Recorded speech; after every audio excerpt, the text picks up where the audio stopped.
Selamat malam pendengar Radio Berita Kasih yang saya kasih dalam Tuhan. Sungguh bahagia bagi saya untuk memiliki kesempatan bersama dengan Anda dalam acara Mutiara Kebenaran, membahas kebenaran firman Tuhan pada malam hari ini. Iya, saya Dr. Stephen Einstein Liao akan bersama dengan Anda untuk bersama-sama membahas Perjanjian Lama, dan kita ada dalam seri Kitab Kejadian. Kita sudah sampai dalam pasal yang ke-19 pada malam hari ini. Karena kita pasal demi pasal bergerak maju membahas kebenaran firman Tuhan secara sistematis. Saya katakan bagi Anda bahwa hanya di Radio Berita Klasiklah Anda mendapatkan pemaparan firman Tuhan yang sistematis dengan Tuhan.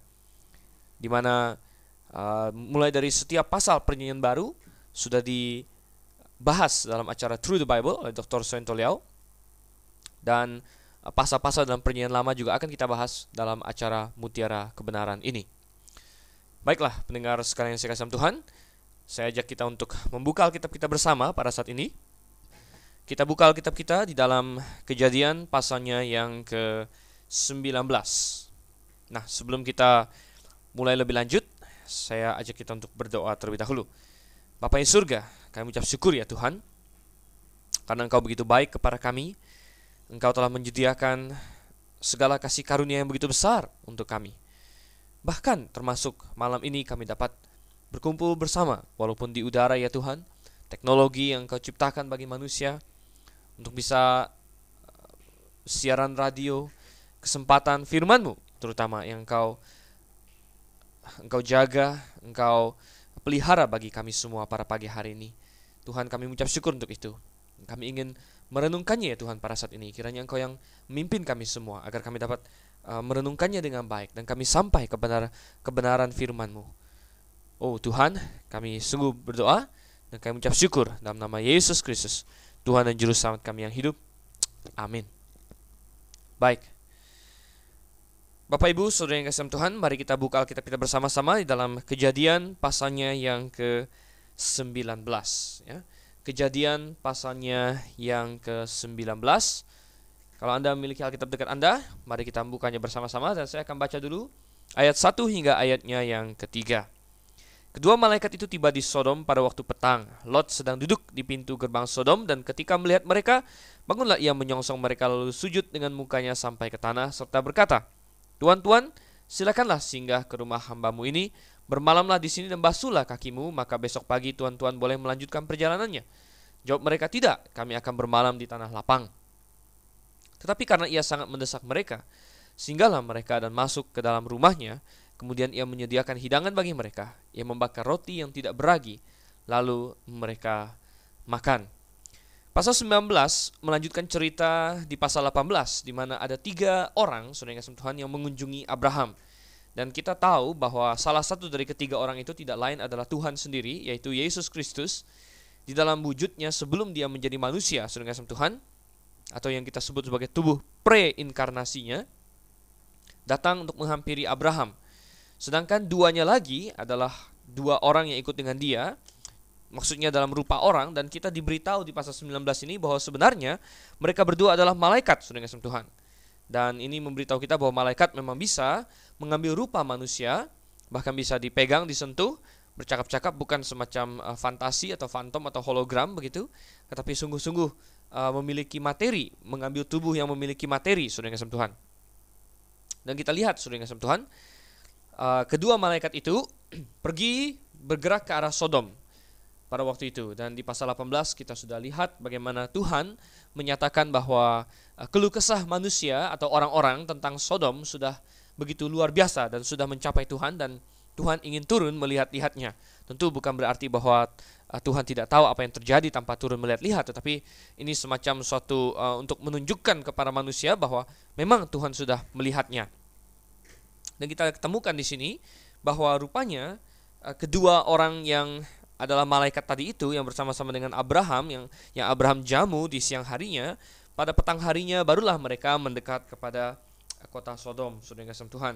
Dan waktu itu Lot sedang duduk di pintu gerbang Sodom. Dan ini memberitahu kita bahwa Lot tentunya merupakan seorang yang cukup terpandang di kota itu, ya.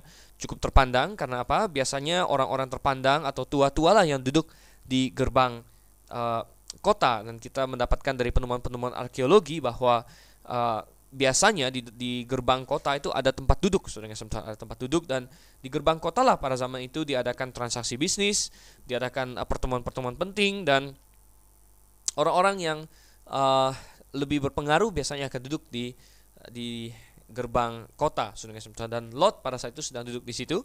Dan segera ketika dia melihat dua orang ini, saudara yang kasih Tuhan, dia berlari mendapatkan mereka dan menyambut mereka.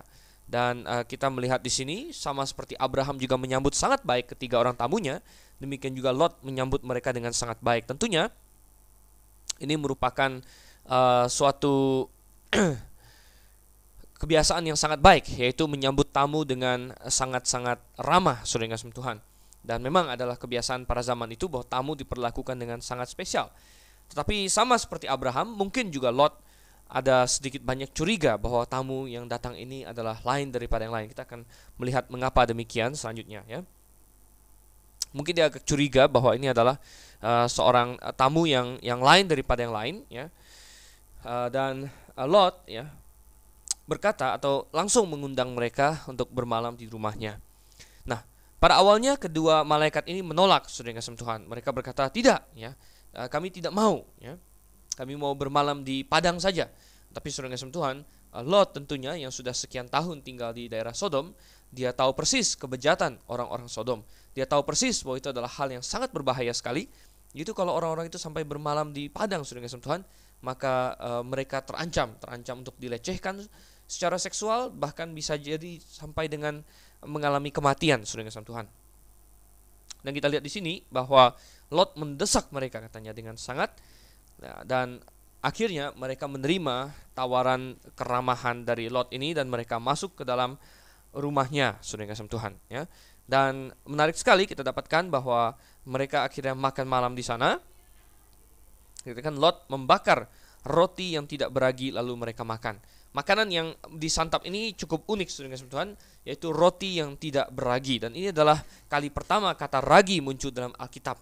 Dan kata ragi dalam Alkitab selalu menunjuk kepada sesuatu yang buruk, saudara yang kasih Tuhan. Selalu konotasinya negatif, ya. Di dalam Perjanjian Baru ragi menggambarkan dosa dan menggambarkan kesesatan, ya, atau doktrin pengajaran yang salah. Jadi ragi di dalam Alkitab selalu memiliki konotasi yang negatif, ya. Dan mengapa di sini Lot memberikan roti yang tidak beragi kepada dua orang tamunya, saudara yang Tuhan? Padahal ragi itu memang simbol sesuatu yang buruk, tetapi pada kenyataannya ragi itu memang sesuatu yang membuat roti lebih enak, saudara yang Tuhan. Jadi ragi adalah sesuatu yang bisa membuat roti itu mengembang dan itu bisa menjadi lebih enak. Dan saudara yang Tuhan, mengapa di sini Lot yang sudah begitu bersusah payah untuk menunjukkan keramah tamahannya kepada kedua orang tamu ini, dia tidak memberikan makanan yang lain selain roti yang tidak beragi? Kita lihat di sini bahwa mungkin dia sudah mencurigai bahwa ini adalah tamu-tamu yang spesial, mungkin malaikat dan lain sebagainya, dan sesuai konsisten dengan bagaimana ragi digambarkan sebagai sesuatu yang buruk dalam Alkitab. Sepertinya orang-orang pada zaman itu juga tahu bahwa roti yang tidak beragi melambangkan kesucian. Dan menarik sekali, saudara yang Tuhan, bahwa di tengah-tengah kota yang begitu bejat, ya, kata ragi ini pertama kali ditemukan dalam Alkitab untuk menggambarkan persekutuan antara orang percaya dengan malaikat, atau maksudnya persekutuan antara orang-orang yang benar lah, begitu, ya. Dan ragi di situ adalah sesuatu yang tidak beragi, saudara yang Tuhan. Ini sungguh signifikan sekali.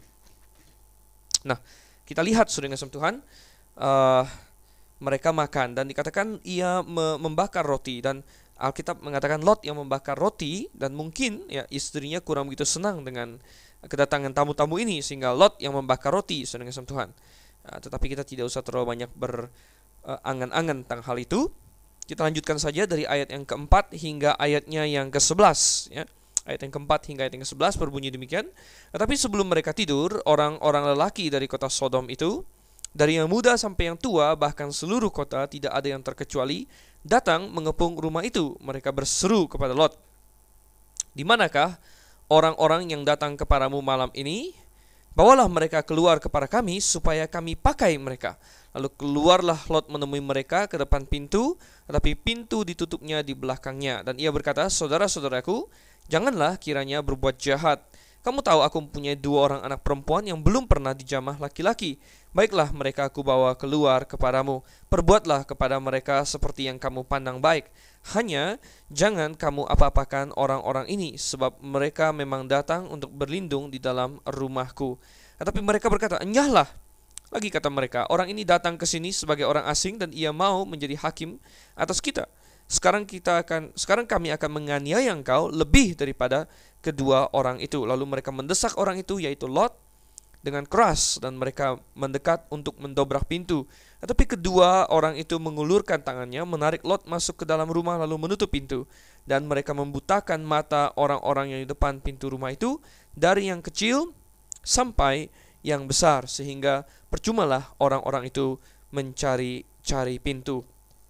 Barangkali tidak lama sesudah makan malam selesai, saudara kasih Tuhan, terjadilah hal yang begitu mengagetkan, begitu mengenaskan, dan begitu keji, saudara kasih Tuhan, sehingga kita yang hari ini membacanya pun merasa sangat risih dan sangat terkejut, saudara kasih Tuhan, atas level kekejian dan kebinatangan yang terjadi di sini. Yaitu apa, saudara kasih Tuhan? Bahwa seluruh kota itu, saudara kasih Tuhan, datang berkumpul, dan Alkitab dengan jelas mengatakan bahwa semuanya ikut, semua laki-laki di kota itu, baik yang tua maupun yang muda, saudara kasih Tuhan. Dan untuk apa mereka berkumpul? Mereka ingin memuaskan hawa nafsu mereka. Rupanya, saudara kasih Tuhan, malaikat-malaikat ini mungkin mereka memiliki penampilan yang mereka mengambil rupa manusia, tapi mungkin mereka mengambil rupa manusia yang sangat rupawan, ya, yang sangat proporsi tubuhnya sangat indah, saudara kasih Tuhan. Dan tentunya ini menarik perhatian bagi orang-orang Sodom yang begitu bejat ini. Dan mereka datang mengepung kota itu untuk, katanya, menuntut kedua tamu Lot itu diserahkan agar mereka pakai mereka. Dan ini mengacu kepada dosa homoseksualitas. Bukan saja ini mengacu kepada dosa perkosaan, saudara kasih Tuhan, tapi juga homoseksualitas, dan kedua-duanya merupakan kekejian di mata Tuhan, ya. Jadi dosa homoseksualitas itu sendiri sudah merupakan dosa yang begitu keji di mata Tuhan. Apalagi, saudara, ditambah bahwa ini bukan sekedar homoseksualitas yang suka sama suka, saudara, tapi adalah pemaksaan, ya, pemerkosaan, dan bahkan mungkin sekali akan diakhiri dengan pembunuhan. Karena apa? Jikalau mereka berdua berontak terus dan sebagainya, ya, penganiayaan terus berlanjut, dan itu bisa sampai kepada pembunuhan. Dan saudara kasih Tuhan, ini adalah suatu tingkat kekejian yang luar biasa. Jikalau ada orang yang sekali dua kali jatuh dalam dosa itu, mungkin itu sudah merupakan hal yang begitu buram, begitu gelap di dalam sejarah orang itu. Tetapi di sini kita lihat, saudara kasih Tuhan, bahwa hal ini bukan lagi sesuatu yang malu-malu, tapi ini adalah sesuatu yang sudah diiyakan oleh seluruh kota. Ini adalah suatu kejahatan yang sudah ditolerir, bukan saja ditolerir di kota itu, bahkan seolah-olah difasilitasi, ya, digembar-gemborkan, dan tidak ada rasa malu lagi dalam melakukan kejahatan ini. Oh, saudara yang kasih Tuhan, ini kita melihat betapa dunia juga mengarah ke arah yang sama, dan dosa Sodom ini semakin terulang, saudara yang kasih Tuhan, semakin terulang. Kita harus berhati-hati, dan dunia sekarang ini makin menerima homoseksualitas, saudara yang kasih Tuhan, makin menerima laki-laki yang bersetubuh dengan laki-laki. Dan di negara-negara barat itu sudah parah sekali, di mana para kaum homoseksual, ya, bukan saja mereka melakukannya, tetapi mereka bahkan menuntut agar semua orang mengakui mereka sebagai suatu jalan hidup yang benar, saudara. Dan psikologi sekuler yang tidak tahu apa-apa bahkan melabel homoseksualitas bukan sebagai penyakit lagi, ya. Zaman dulu tahun 50-an, 60-an, homoseksualitas dianggap sebagai salah satu penyakit psikiatri. Tapi kemudian sekarang sudah dicoret, sudah bukan dianggap sebagai suatu kelainan atau penyakit, tapi dianggap sebagai gaya hidup, saudara, gaya hidup alternatif. Oh, saudara kasih Tuhan, dan ini adalah hal yang sangat bertentangan dengan firman Tuhan. Bahkan ada banyak gereja-gereja yang berkompromi, ya, gereja-gereja yang sudah menerima, bukan hanya menerima jemaatnya homoseksual, bahkan ada hamba Tuhannya ditabiskan yang homoseksual dan lain sebagainya. Oh, ini gereja-gereja liberal, saudara kasih Tuhan, dan mereka mencoba memakai Alkitab untuk membuktikan bahwa homoseksualitas itu sebagai sesuatu yang sah. Tetapi mereka sama sekali tidak memiliki dasar, karena Alkitab dengan jelas sekali menentang apa yang kita sebut sebagai homoseksualitas, saudara kasih Tuhan. Alkitab dengan jelas menentangnya. Coba kita buka dalam Perjanjian Lama, saudara kasih Tuhan. Kita buka dalam Imamat, yang ke-20 ya. Imamat pasalnya yang ke-20, kita lihat ayat Alkitab yang dengan jelas menentang homoseksualitas. Dikatakan Imamat 20 ayat yang ke-13, bila seorang laki-laki tidur dengan laki-laki, secara orang bersetubuh dengan perempuan, maka keduanya melakukan suatu kekejian, pastilah mereka dihukum mati dan darah mereka tertimpa kepada mereka sendiri. Bukan saja ini hal yang begitu menggelikan dan bertentangan dengan alam semesta, ini juga adalah hal yang merupakan kekejian di hadapan Tuhan, dan Tuhan memberikan hukuman mati atas dosa ini. Nah, tentu hari ini gereja tidak menghukum mati orang, saudara kasih Tuhan, tetapi waktu ini ditulis, kitab Imamat ditulis, ini adalah sebagai hukum sipil ya, hukum sipil bagi negara Israel, dan ini menunjukkan betapa Tuhan membenci perbuatan itu. Tetapi Tuhan sudah menubuatkan bahwa di akhir zaman memang akan ada banyak yang seperti itu. Coba kita buka dalam Roma pasal yang pertama, saudara kasih Tuhan. Roma pasalnya yang pertama, untuk menunjukkan bahwa mereka ini ya, yaitu siapa? Orang-orang Sodom dan orang-orang pengikut Sodom pada hari ini, orang-orang yang menamakan diri mereka gay, lesbian, ya, homoseksual, yaitu saya sebut mereka pengikut Sodom, saudara. Orang-orang yang pengikut Sodom hari ini, coba kita lihat di dalam ayatnya yang ke-24, saudara, Roma pasal 1, ayat 24 dan seterusnya, dikatakan, karena itu Allah menyerahkan mereka kepada keinginan hati mereka akan kecemaran, sehingga mereka saling mencemarkan tubuh mereka, sebab mereka menggantikan kebenaran Allah dengan dusta, dan memuja dan menyembah makhluk dengan melupakan penciptanya yang harus dipuji selama-lamanya. Amin. Ayat 26 sangat keras sekali, dikatakan, karena itu Allah menyerahkan mereka kepada hawa nafsu yang memalukan, sebab istri-istri mereka menggantikan persetubuhan yang wajar dengan yang tak wajar. Demikian juga suami-suami meninggalkan persetubuhan yang wajar dengan istri mereka dan menyala-nyala dalam berahi mereka seorang terhadap yang lain, sehingga mereka melakukan kemesuman laki-laki dengan laki-laki, dan karena itu mereka menerima dalam diri mereka balasan yang setimpal untuk kesesatan mereka. Dan karena mereka tidak merasa perlu untuk mengakui Allah, maka Allah menyerahkan mereka kepada pikiran-pikiran yang terkutuk, sehingga mereka melakukan apa yang tidak pantas. Saudara yang kasih Tuhan, luar biasa sekali. Jadi ayat 32 dikatakan, sebab walaupun mereka mengetahui tuntutan-tuntutan hukum Allah, yaitu bahwa setiap orang yang melakukan hal demikian patut dihukum mati, mereka bukan saja melakukannya sendiri, tetapi mereka juga setuju dengan mereka yang melakukannya. Oh, saudara yang kasih Tuhan, ini menggambarkan kondisi dunia hari ini, dan kita perlu berseru kepada Tuhan dengan seruan yang penuh dengan kesedihan, bahwa dunia kita hari ini adalah dunia yang sudah bukan saja tolerir kepada homoseksualitas, bahkan ikut di dalamnya, dan bahkan mengharuskan setiap orang untuk ikut di dalamnya. Anda boleh baca banyak berita-berita, kita ada bulletin Gids, saudara yang kasih Tuhan, Anda boleh cari di Yahoo Groups ya, ada dari internet, kita mailing list Grace International Theological Seminary, kita bahas tentang berita-berita yang terbaru dalam dunia Kristenan yang kita dapatkan. Betapa di Kanada misalnya sudah begitu liberal, di Eropa juga. Kalau Anda berkhotbah untuk mengatakan bahwa homoseksualitas adalah dosa, bahwa itu adalah hal yang keji di mata Tuhan, Anda bisa dipenjara, saudara kasih Tuhan. Anda bisa didenda. Itu merupakan suatu pelanggaran hukum di sana.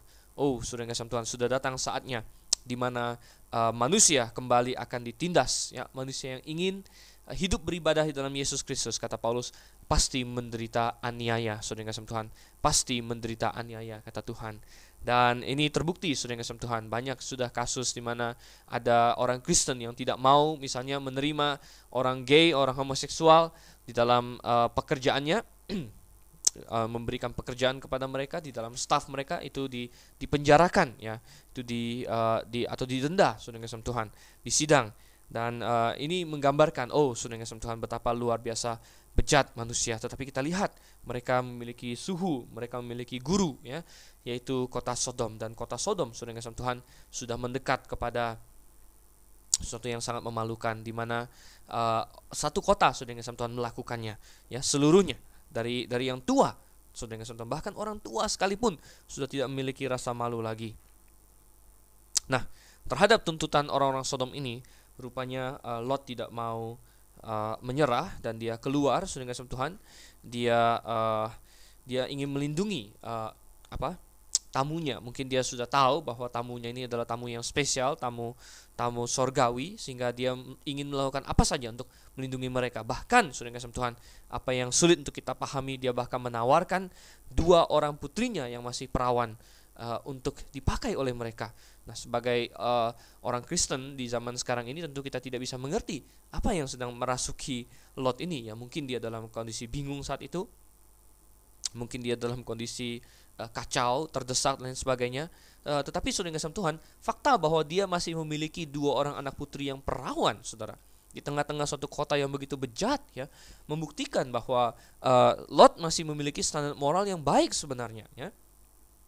Dia memiliki standar moral yang oke, saudara yang kasih Tuhan, dan dia masih memiliki pengaruh atas rumah tangganya sendiri, sehingga anak-anaknya yang masih putri-putri ini masih bisa dia jaga sebagai perawan, ya. Nah, rupanya saudara yang kasih Tuhan, ini orang-orang bejat ini bahkan menolak apa yang Lot katakan ini. Dan puji Tuhan, memang Tuhan tidak izinkan anak-anak Lot juga untuk dianiaya, dan mereka malah marah kepada Lot. Mereka menganggap Lot sebagai orang asing, saudara yang kasih Tuhan. Jadi mungkin mereka selama ini mencibir Lot bahwa Lot tidak ikut dalam praktek-praktek yang mereka lakukan, bahwa Lot tidak sama dengan mereka dalam filosofi, Lot tidak sama dengan mereka dalam cara pandang hidup dan lain sebagainya. Dan mereka berkata, ini orang asing ini, dia mau menjadi hakim atas kita, dia mau menasihati kita. Dan mereka malah berbalik untuk menyerang Lot, saudara yang kasih Tuhan. Tapi puji syukur kepada Tuhan, kita lihat, ya, kedua malaikat itu mengulurkan tangan mereka, menarik Lot masuk ke dalam, yaitu untuk menyelamatkannya dari masa. Kemudian dikatakan mereka membutakan mata orang-orang yang di depan pintu rumah itu, dari yang kecil sampai yang besar, saudara yang kasih Tuhan. Dan itu mereka dibutakan matanya. Dan di dalam Alkitab seringkali ada beberapa kali tercatat Allah membutakan mata orang demi tujuan-tujuannya, ya. Salah satunya di sini, yang berikutnya lagi kita masih ingat ketika Elisa, ya, ketika dia berada di kota Dotan, ya, dan Raja Aram mengirim pasukan yang begitu banyak untuk menangkap dia, dan Allah membutakan mata pasukan Aram itu, sehingga bahkan digiring oleh Elisa sampai ke Samaria, saudara kasih Tuhan. Di Perjanjian Baru, Paulus pernah bersaksi kepada gubernur di pulau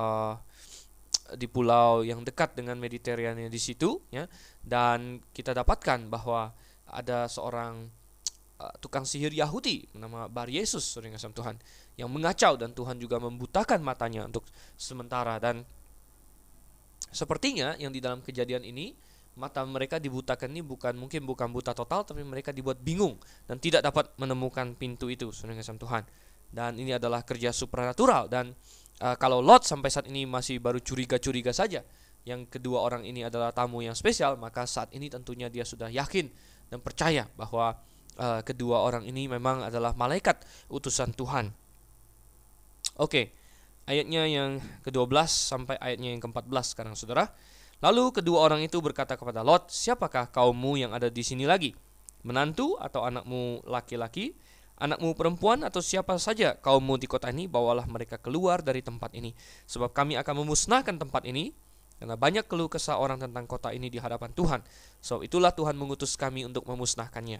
Keluarlah Lot, lalu berbicara dengan kedua bakal menantunya yang akan kawin dengan kedua anaknya perempuan. Katanya, bangunlah, keluarlah dari tempat ini, sebab Tuhan akan memusnahkan kota ini. Tetapi ia dipandang oleh kedua bakal menantunya itu sebagai orang yang berolok-olok saja. Misi yang diemban oleh kedua malaikat ini sudah terlaksana. Mereka datang untuk melihat apakah benar keluh kesah orang tentang Sodom, dan itu sudah terbukti di depan mata mereka sendiri. Oleh sebab itu mereka segera menyatakan kepada Lot apa yang ingin mereka lakukan. Dan mereka mengasihi Lot tentunya. Mereka ingin Lot selamat. Kita masih ingat doa syafaat Abraham, di mana Abraham mengkhawatirkan Lot akan binasa, tetapi sebenarnya Tuhan bisa saja membinasakan Lot bersama dengan orang jahat di situ, ya. Karena toh tidak ada 10 orang benar di kota itu. Tetapi Tuhan yang begitu maha kasih, saudara yang kasih Tuhan, Tuhan tidak membiarkan. Dan Tuhan ingin Lot keluar bahkan bersama dengan keluarganya. Dan ini memberitahu kita sebenarnya anggota-anggota keluarga Lot, yaitu dia punya anak laki-laki 2 orang, saudara, di sini, ya, menantu 2 orang. Jadi dia punya 2 orang putri yang sudah menikah dan 2 orang putri yang belum menikah. Jadi total sebenarnya dia punya 6 orang anak, saudara yang kasih Tuhan. Dan kita lihat di sini uh, Lot keluar dan berbicara dengan kedua bakal menantunya. Dalam bahasa Indonesia disebut bakal menantu di sini. Sebenarnya dalam bahasa aslinya tidak ada kata bakal menantu, tapi dua menantunya, ya. Anda boleh cek dalam terjemahan bahasa Inggris, dikatakan sons-in-law, ya. Jadi memang sudah menjadi menantunya. Tetapi mereka sama sekali tidak mau mengindahkan Lot dan apa yang dia bicarakan, begitu. Dan mereka tetap mau pada kebejatan jalan mereka masing-masing. Oh, saudara yang kasih Tuhan, Anda harus berhati-hati, ya, mengenai hal ini. Pengaruh yang bisa Anda berikan kepada anak-anak Anda. Anda ingin anak-anak Anda untuk bisa mendengar kebenaran, ya. Bahkan menantu-menantu Anda pun Anda ingin bisa mendengar kebenaran. Tidak seperti menantu Lot di sini yang diberitakan kebenaran malah menolak. Oh, itu suatu hal yang sungguh penting sekali, saudara yang kasih Tuhan. Baik. Coba kita lihat sekarang ayatnya yang ke-15 hingga ayatnya yang ke-23. Ya, dikatakan di sini, ketika fajar telah menyingsing, kedua malaikat itu mendesak Lot supaya bersegera. Katanya, bangunlah, bawalah istrimu dan kedua anakmu yang ada di sini, supaya engkau jangan mati lenyap karena kedurjanaan kota ini. Ketika ia berlambat-lambat, maka tangannya, tangan istrinya, dan tangan kedua anaknya dipegang oleh kedua orang itu, sebab Tuhan hendak mengasihani dia. Lalu kedua orang itu menuntunnya keluar kota dan melepaskannya di sana. Sesudah kedua orang itu menuntun mereka sampai keluar, berkatalah seorang, larilah, selamatkanlah nyawamu, janganlah menoleh ke belakang dan janganlah berhenti dimanapun juga di lembah Yordan. Larilah ke pegunungan supaya engkau jangan mati lenyap. Kata Lot kepada mereka, janganlah kiranya demikian Tuanku. Sungguhlah hambamu ini telah dikaruniai belas kasihan di hadapanmu, dan Tuanku telah berbuat kemurahan besar kepadaku dengan memelihara hidupku. Tapi jika aku harus lari ke pegunungan, pastilah aku akan tersusul oleh bencana itu, sehingga matilah aku. Sungguhlah kota yang di sana itu cukup dekat kiranya untuk lari ke sana. Kota itu kecil, izinkanlah kiranya aku lari ke sana. Bukankah kota itu kecil? Jika demikian nyawaku akan terpelihara. Sahut malaikat itu kepadanya, baiklah. Dalam hal ini pun permintaanmu akan kuterima dengan baik, yakni kota yang telah kau sebut itu tidak akan kutunggang balikan. Cepatlah, larilah ke sana, sebab aku tidak dapat berbuat apa-apa sebelum engkau sampai ke sini. Itulah sebabnya nama kota itu disebut Zoar. Matahari telah terbit menyinari bumi ketika Lot tiba di Zoar. Nah, saudara yang kasih Tuhan, di sini kita dapatkan kebenaran lagi, di mana Tuhan, ya, mendesak melalui malaikat-malaikatnya Lot untuk bersegera, ya, cepat, ya, larikan dirimu, ya. Cepat selamatkan dirimu. Dan kita dapatkan hal yang sangat luar biasa di sini, bahwa dikatakan di ayat 16, ketika ia berlambat-lambat. Oh, saudara yang Tuhan, Lot berlambat-lambat untuk keluar dari zona pembinasaan. Dan ini membuat kita bertanya-tanya, mengapa ia berlambat-lambat? Tapi pada kenyataannya, saudara yang Tuhan, hari ini pun banyak orang yang dalam ambang kebinasaan, mereka pun berlambat-lambat untuk menyelamatkan diri. Sama seperti Lot, saudara yang Tuhan. Jadi jangan kita terlalu heran kepada Lot. Jangan kita bertanya-tanya, Lot, mengapa engkau begitu bodoh? Mengapa engkau tidak segera lari? Malaikat sudah di depanmu, mereka sudah menyuruhmu untuk pergi. Mengapa engkau berlambat-lambat? Tetapi saudara yang kasih Tuhan, mari kita introspeksi diri. Apakah saya juga berlambat-lambat untuk menyelamatkan diri saya, untuk diselamatkan? Adakah orang lain yang berlambat-lambat?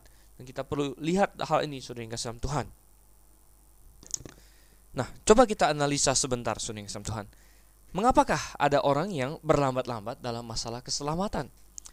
Alasan pertama yang saya temukan, banyak orang yang berlambat-lambat untuk memberi diri diselamatkan adalah karena dia tidak tahu bahwa dirinya sedang berada dalam mara bahaya. Orang yang sedang istilahnya tersesat, kadang-kadang dia tidak tahu bahwa dia tersesat. Orang yang sedang dalam bahaya seringkali tidak tahu dia sedang berada dalam bahaya. Katakanlah suatu ruangan, sebentar lagi akan meledak, saudara yang kasih Tuhan.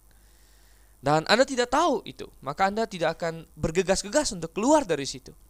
Tetapi kalau Anda tahu bahwa ruangan di mana Anda berada sekarang sebentar lagi akan meledak, tentu Anda akan segera keluar dari tempat itu, tidak akan berlambat-lambat. Oh, saudara yang kasih Tuhan, banyak orang hari ini tidak tahu mereka sedang berada dalam bahaya. Banyak orang berpikir saya baik-baik saja. Mungkin Anda berpikir juga demikian. Mungkin Anda berpikir, saya baik-baik saja. Saya ada pekerjaan, saya ada keluarga, saya ada ini itu. Hidup saya oke-oke saja. Mengapa Anda berkata ada bahaya? Oh, saudara yang kasih Tuhan, Anda perlu tahu bahwa memang ada satu bahaya yang begitu mengancam Anda, yaitu dosa, saudara yang kasih Tuhan. Setiap dari kita, setiap manusia, semua Anda yang mendengarkan radio pada saat ini adalah orang berdosa. Dan upah dosa ialah maut.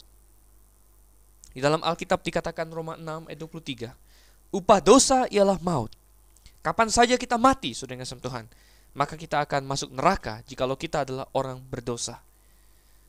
Inilah bahaya yang mengancam kita. Coba kita buka satu ayat di dalam Yohanes pasalnya yang ketiga, saudara yang kasih Tuhan. Yohanes pasal yang ketiga, ayatnya yang ke-18. Dikatakan di situ, barang siapa percaya kepadanya, ia tidak akan dihukum. Barang siapa tidak percaya, ia telah berada di bawah hukuman, sebab ia tidak percaya dalam nama Anak Tunggal Allah. Semua orang yang sudah berdosa berada di bawah penghukuman. Dan penghukuman itulah bahaya yang begitu besar yang mengancamnya, saudara yang kasih Tuhan. Kita lihat lagi, ya, bagaimana, saudara yang kasih Tuhan, orang suka berlambat-lambat. Kalau Anda berlambat-lambat karena Anda belum mengetahui bahaya, maka Anda sudah mendengarnya dari diri saya pada malam hari ini, bahwa jikalau Anda mati, maka Anda akan masuk neraka karena Anda adalah orang yang berdosa. Oh, saudara yang kasih Tuhan. Lalu adakah cara untuk menyelesaikan dosa itu? Adakah cara untuk masuk surga? Oh, sungguh ada, saudara. Yaitu dosa harus diselesaikan terlebih dahulu. Tapi bagaimana cara menyelesaikan dosa ini? Ada orang yang ingin menghilangkan dosa dengan cara berbuat baik. Tetapi itu tidak mungkin, saudara yang kasih Tuhan. Karena apa? Ketika Anda melanggar undang-undang, ketika Anda berbuat jahat, Anda misalnya mencuri atau membunuh orang, Anda tidak akan lepas dari hukum hanya dengan berbuat baik. Ketika polisi datang untuk menangkap Anda, Anda tidak bisa bilang, Pak polisi, memang saya sudah bunuh orang, tapi saya sudah banyak berbuat baik. Polisi tidak akan dengar. Karena apa? Ada upahnya. Pembunuhan ada hukumnya, ada hukumannya. Demikian juga dengan Tuhan, saudara kasih Tuhan. Dia tidak mungkin tiba-tiba menghilangkan dosa begitu saja. Tetapi dosa tetap harus dihukum. Dan saudara yang kasih Tuhan, satu-satunya cara adalah kalau ada orang lain yang rela untuk menerima hukuman itu bagi diri kita. Ada orang lain yang rela untuk menanggung hukuman dosa. Adakah saudara yang kasih Tuhan? Orang itu tentunya tidak boleh orang yang berdosa juga. Karena kalau dia orang yang berdosa, maka dia tidak bisa menanggung dosa orang lain. Dia sendiri pun harus dihukum, saudara yang kasih Tuhan. Adakah orang yang dapat menanggung dosa kita? Oh, saudara yang kasih Tuhan, puji syukur kepada Tuhan. Jawabannya hanya satu. Tuhan sendiri yang tidak pernah berbuat dosa, dia turun menjadi manusia dan menerima hukuman yang seharusnya dijatuhkan pada kita.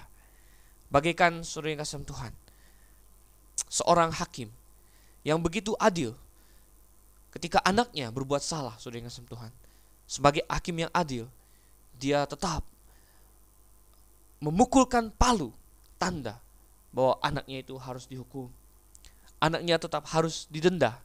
Anaknya tetap harus dijatuhi hukuman. Tetapi saudara yang kasih Tuhan, sebagai seorang ayah yang begitu mengasihi anaknya, dia lalu turun, dia melepas baju hakimnya, dan dia menerima hukuman yang seharusnya jatuh kepada anaknya itu.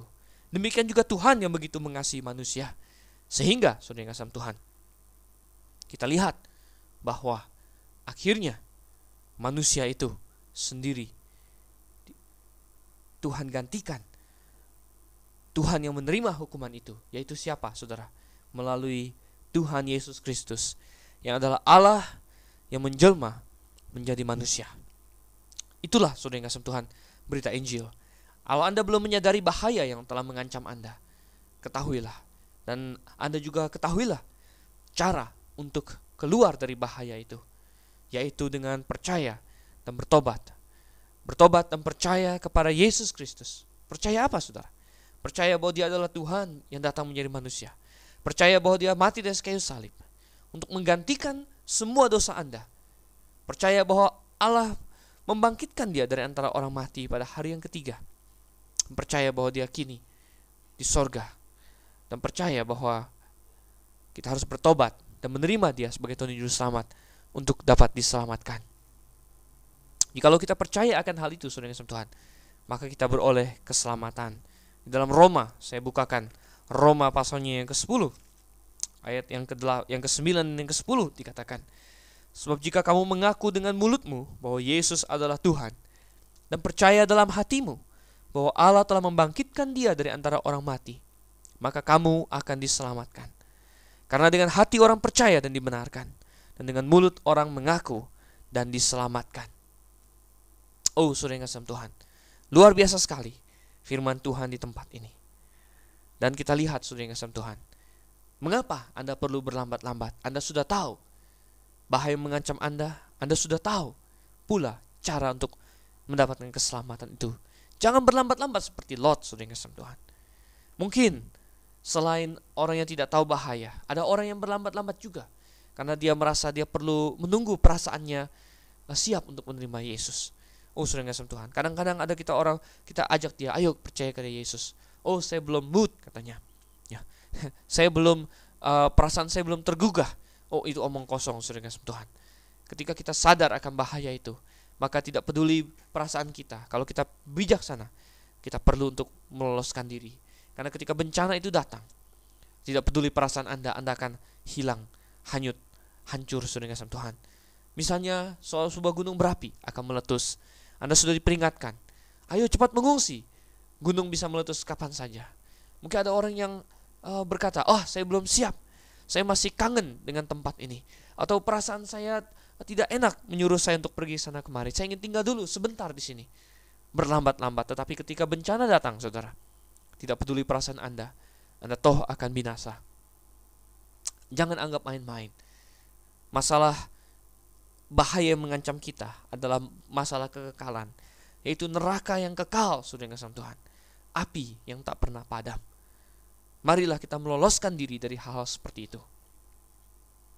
Saudara, coba kita lihat ya, betapa banyak orang yang berlambat-lambat juga karena mereka terpengaruh oleh orang-orang di sekeliling mereka.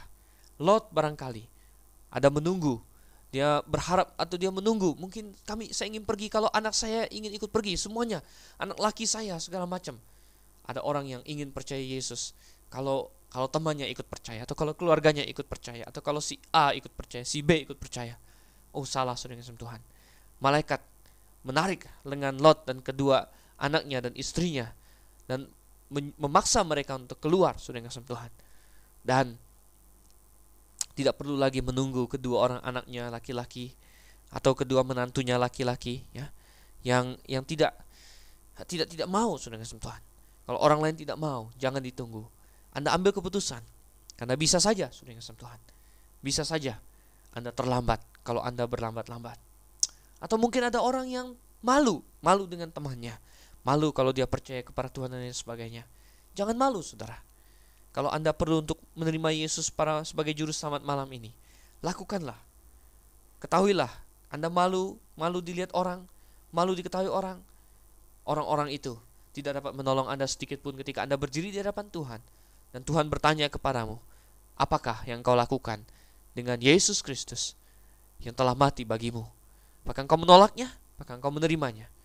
Maka Anda tidak bisa mencari alasan, Tuhan, saya menolaknya karena saya malu. Oh, saudara, alasan itu tidak akan berfungsi bagi Anda. Anda terpaksa menanggung dosa-dosa Anda sendiri dalam neraka. Oh, saudara yang kasih Tuhan. Kita lihat lagi. Ada orang yang berlambat-lambat karena dia berat meninggalkan hal-hal duniawi ini, saudara yang kasih Tuhan. Dia berat untuk meninggalkan kehidupannya yang berdosa. Dia berat untuk bertobat. Oh, saudara, untuk yang satu ini tidak ada obatnya. Tetapi Anda harus bisa melihat betapa Anda sedang dalam jalan yang salah dan perlu untuk menyelamatkan diri. Panasnya api neraka seharusnya menjadi motivasi bagi kita untuk memberi diri kita percaya kepada Yesus Kristus. Ya, baik, saudara yang kasih Tuhan. Dan kita lihat di sini bagaimana Lot, saudara, ya. Lot dia pergi dari kota itu dengan sedikit dipaksa, dibantu oleh malaikat, tapi akhirnya dia pergi juga. Tapi kita lihat bagaimana Lot adalah orang yang suka berkompromi. Oleh sebab itulah dia tinggal di Sodom, saudara yang kasih Tuhan.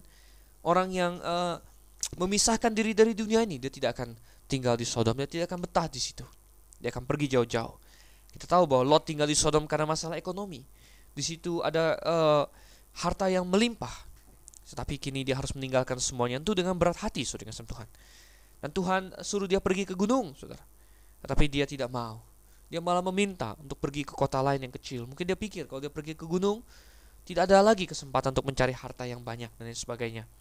Oleh karena itu dia memilih untuk pergi ke suatu kota kecil yang disebut Zoar di sini. Tadinya Zoar juga mau dimusnahkan oleh Tuhan. Tapi Lot meminta agar Zoar tidak dimusnahkan dan dia boleh lari ke sana. Nah, saudara yang kasih Tuhan, dan akhirnya Tuhan pun mengizinkan hal itu bagi Lot. Tetapi kita lihat belakangan bahwa hal itu tidak berguna baginya. Kita baca sekarang ayatnya yang ke-24, saudara, hingga ayatnya yang ke-29. Ayat 24 hingga ayat yang ke-29 berbunyi demikian. Kemudian Tuhan menurunkan hujan belerang dan api atas Sodom dan Gomora, berasal dari Tuhan dari langit, dan ditunggang balikkannya lah kota-kota itu dan lembah Yordan, dan semua penduduk kota-kota serta tumbuh-tumbuhan di tanah. Tetapi istri Lot yang berjalan mengikutinya menoleh ke belakang, lalu menjadi tiang garam. Ketika Abraham pagi-pagi pergi ke tempat ia berdiri di hadapan Tuhan itu, dan memandang ke arah Sodom dan Gomora, serta ke seluruh tanah lembah Yordan, maka dilihatnya lah asap dari bumi membumbung ke atas sebagai asap dari dapur peleburan. Demikianlah pada waktu Allah memusnahkan kota-kota di lembah Yordan dan menunggang balikkan kota-kota kediaman Lot.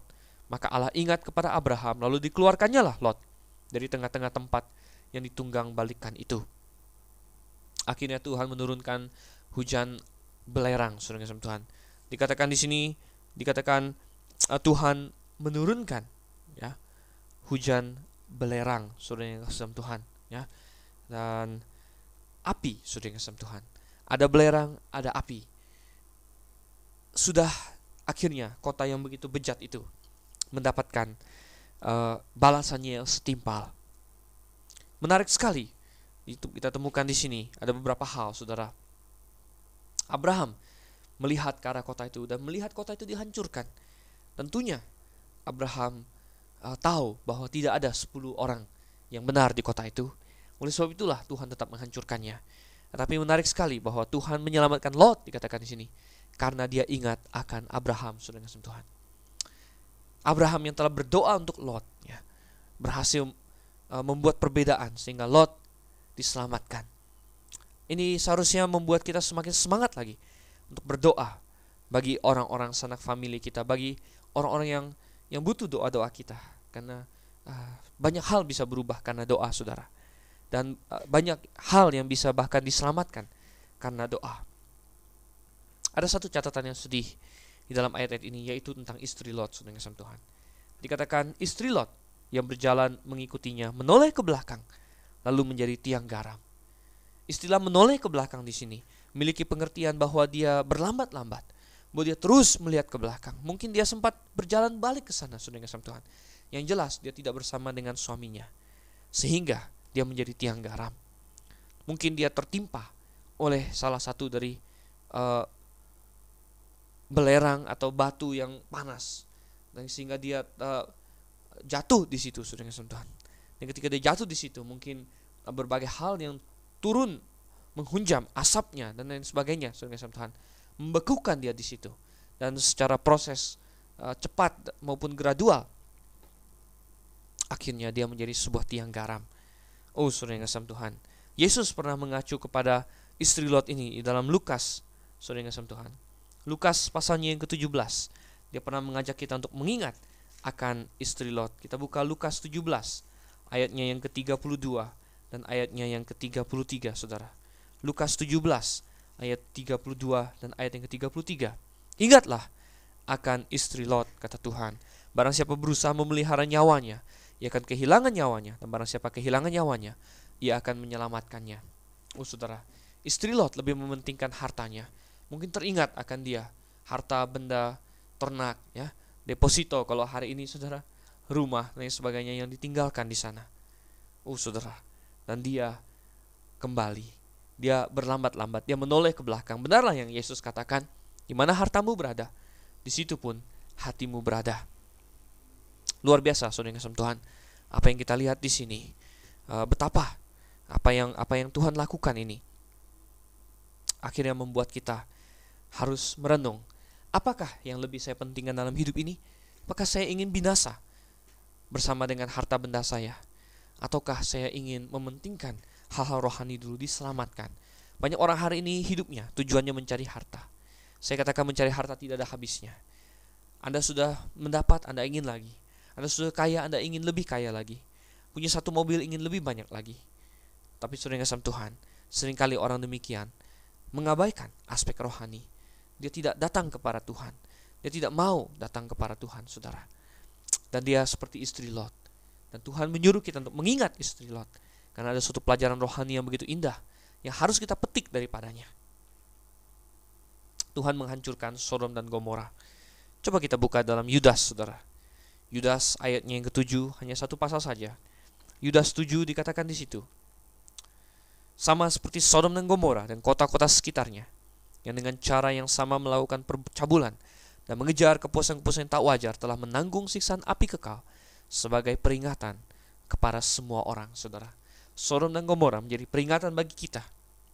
Dan hari ini, saudara, banyak yang perlu diperingatkan akan hal ini. Tetapi kita lihat Lot, saudara yang kasih Tuhan. Lot, coba kita buka Lot di dalam 2 Petrus, saudara. 2 Petrus pasalnya yang kedua, ayat yang ke-6 sampai ayat yang ke-8. 2 Petrus 2 ayat 6 sampai 8. Dan jikalau Allah membinasakan kota Sodom dan Gomora dengan api, dan dengan demikian memusnahkannya dan menjadikannya suatu peringatan untuk mereka yang hidup fasik di masa-masa kemudian. Tetapi ia menyelamatkan Lot, orang yang benar, saudara. Lot dikatakan sebagai orang yang benar di sini.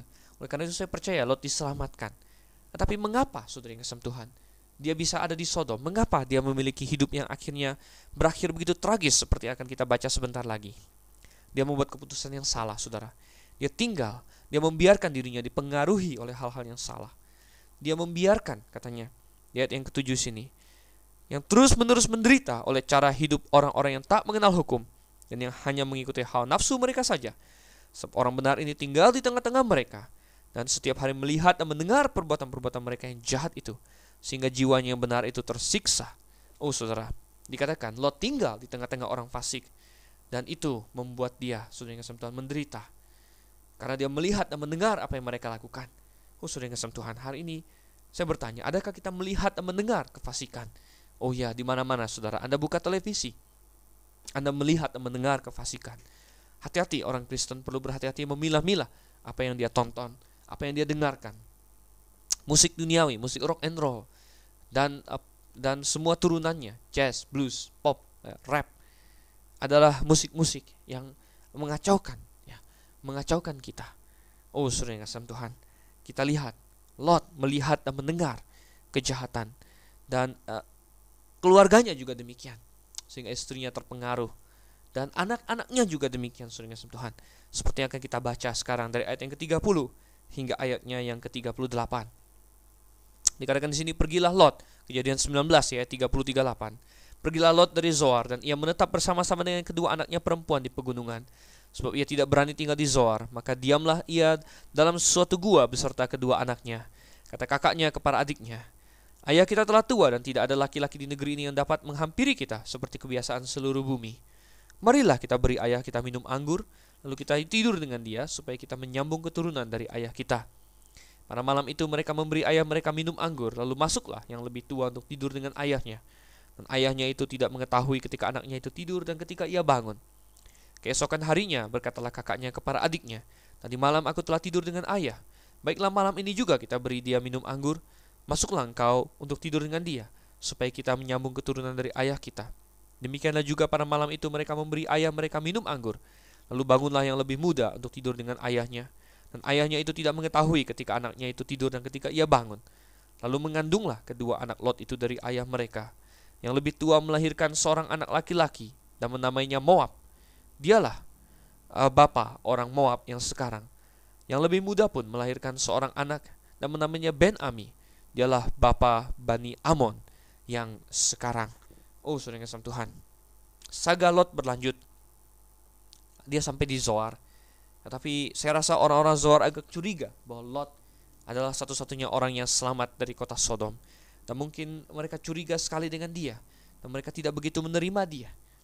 Sehingga akhirnya Lot pun memutuskan bahwa mereka toh harus lari ke pegunungan. Sesuatu yang malaikat sudah serukan kepada dia pada awalnya, tapi dia tidak mau. Oh, saudara yang kasih Tuhan. Dan di dalam gua-gua pegunungan itulah ketika mereka tinggal, terjadi babak lain lagi di mana putri-putri Lot menunjukkan bahwa mereka sama sekali belum lepas dari Sodom dan cara hidup mereka. Mungkin mereka sudah keluar dari Sodom, tetapi Sodom masih ada dalam hati mereka. Dan mereka berbuat incest dengan ayah mereka. Nah, memang saudara kasih Tuhan, pada waktu itu mungkin mereka merasionalisasikannya ini dan itu, ya, bahwa tidak ada orang bisa menghampiri kita dan lain sebagainya. Dan mungkin juga waktu itu incest masih belum seburuk hari ini, saudara kasih Tuhan. Masih belum dicibir seperti pada hari ini. Kita tahu bahwa zaman awal-awal sekali, ya, perkawinan dekat antar keluarga masih terjadi. Tetapi ini adalah antara ayah dengan anak, saudara. Ada sesuatu yang secara natural salah dengan hal itu dan manusia tahu itu. Dan bagaimanapun juga kedua putri Lot di sini menunjukkan bahwa mereka tidak memiliki iman, percaya bahwa Tuhan bisa menyediakan untuk mereka suami-suami kalau mereka mau beriman kepada Tuhan. Tetapi mereka mengambil tindakan sendiri, memabukkan ayah mereka dan tidur dengan dia dan menyambung keturunan daripadanya. Dan inilah saudara yang kasih buah dari seorang Lot, ya, seorang yang dikatakan orang benar. Mungkin dia sudah diselamatkan, saudara yang kasih Tuhan. Seperti orang Kristen hari ini banyak yang sudah diselamatkan, tetapi saudara yang kasih Tuhan, mereka membuat keputusan-keputusan yang salah dalam hidup mereka. Mereka membiarkan pengaruh-pengaruh yang salah untuk mendominasi hidup mereka, sehingga keluarganya, saudara yang kasih Tuhan, kacau. Keluarganya kacau balau. Anda tidak mengontrol apa yang mempengaruhi keluargamu, ya, apa yang mereka tonton, apa yang mereka dengarkan, apa yang mereka baca, saudara, maka itu akan merupakan suatu kesalahan, saudara. Dan Anda akan tetap menuai hasilnya belakangan. Dan akhirnya lahir dua orang anak dari Lot dan putrinya. Yang pertama diberi Moab. Moab artinya dari seorang ayah, saudara yang kasih Tuhan. Dari ayah, ya, namanya cocok sekali. Kemudian Ben Ami, saudara yang kasih Tuhan, artinya putra umatku, saudara yang kasih Tuhan. Dan kedua ini Bani Moab dan Bani Amon belakangan banyak berperang dengan Israel. Ya, walaupun ada juga orang-orang yang baik yang berasal daripadanya. Contohnya Ruth adalah seorang perempuan Moab, tetapi yang percaya kepada Tuhan dan akhirnya pindah menjadi orang Yahudi dan lain sebagainya, saudara yang kasih Tuhan. Tapi kita lihat pasal 19 ini memberikan kepada kita suatu pengajaran yang indah tentang bagaimana kita harus bersegera untuk menyelamatkan diri ketika kesempatan itu datang. Apakah itu malam ini, saudara, bagi Anda? Mungkin Anda yang sudah diselamatkan, Anda perlu menjaga pengaruh-pengaruh yang datang ke dalam hidup Anda. Jangan karena uang, saudara, Anda mau melakukan apa saja. Ya, Anda tinggal di tengah-tengah orang fasik dan lain sebagainya seperti Lot, saudara yang kasih Tuhan. Dan kita lihat, ya, semua ini terjadi. Dan dunia kita lihat semakin hari semakin mendekati kondisi Lot, kondisi Sodom pada waktu itu. Marilah kita menjadi terang yang membuat perbedaan bagi dunia ini. Dan saya Dr. Steve Einstein Liao pamit dulu pada malam ini. Saya ucapkan selamat malam dan Maranatha.